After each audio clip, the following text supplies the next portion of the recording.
Guys, good morning. Welcome back to my channel કૃષ્ણના વ્લોગમાં તમારું સ્વાગત છે.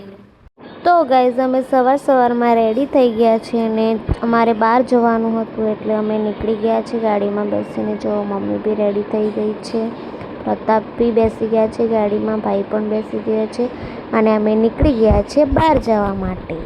ક્યાં જવાનું છે એ તમને આગળ ખબર પડી જશે, બસ છેલ્લે સુધી બને રહેજો મારા વ્લોગમાં.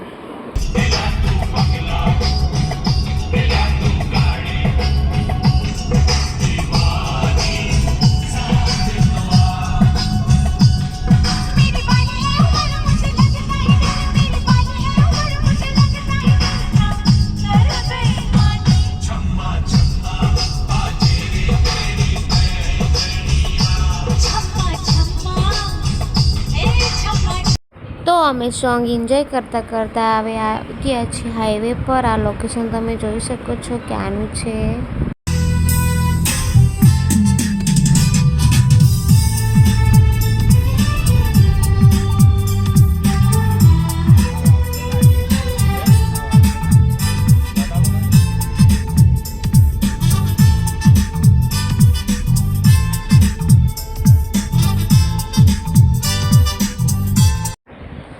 ફાઇનલી ગાઈસ, આપણે આપણી મંજિલે પહોંચી ગયા છીએ. તમને ખબર પડી ગયો હશે લોકેશન જોઈને કે આ જગ્યા કઈ છે. નહીં ખબર હોય તો કહી દઉં, આ છે ભિલોડા. અમારે ભિલોડા આવવાનું હતું. ભિલોડા આવવાનું કારણ શું હતું એ બી તમને આગળ વ્લોગમાં ખબર પડી જશે, તો વ્લોગમાં બના રહેજો છેલ્લે સુધી. તો ગાઈસ, ભિલોડા આવવાનું કારણ હતું હોસ્પિટલમાં ચેકઅપ કરાવવાનું હતું એટલા માટે. તો ગાઈઝ, આપણે હોસ્પિટલ આવી ગયા છે અને વેટિંગમાં બેસી ગયા છીએ. હોસ્પિટલનું કામ પતી ગયું એટલે આપણે ગામડે આવી ગયા છે અને જો આ મોટો ટાવર લગાવી દીધો છે ગામડે, અને આ છે આપણું ગામડાવાળું ઘર.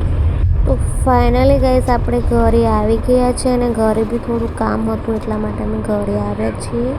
ગાઈઝ, તમે જોઈ શકો છો ગામડાનું વાતાવરણ કેવું છે, મસ્ત લીલું અને અહીંયા મોટો ટાવર લાગી ગયો છે એટલે અલગ જ લાગે છે બધું. તો ચાલો ગાઈસ, હવે જઈએ આપણે ઘરમાં. જો ઘરનું લોકેશન, ઘરે કોઈ રહેતું નથી એટલે ઘરની હાલત જો કંઈક આવી છે. તો ગાઈસ, ઘરનું કામ પતાવીને આપણે નીકળી ગયા છે પાછા હિંમતનગર જવા માટે.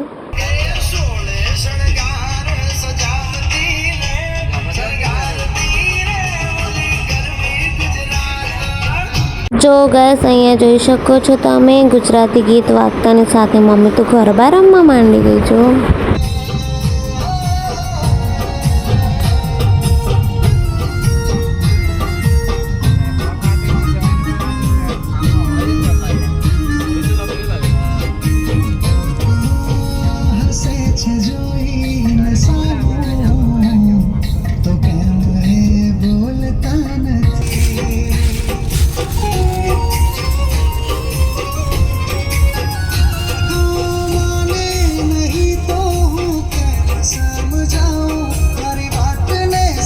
તો ફાઇનલી ગાઈસ, આપણે હિંમતનગર આવી ગયા છે ઘરે.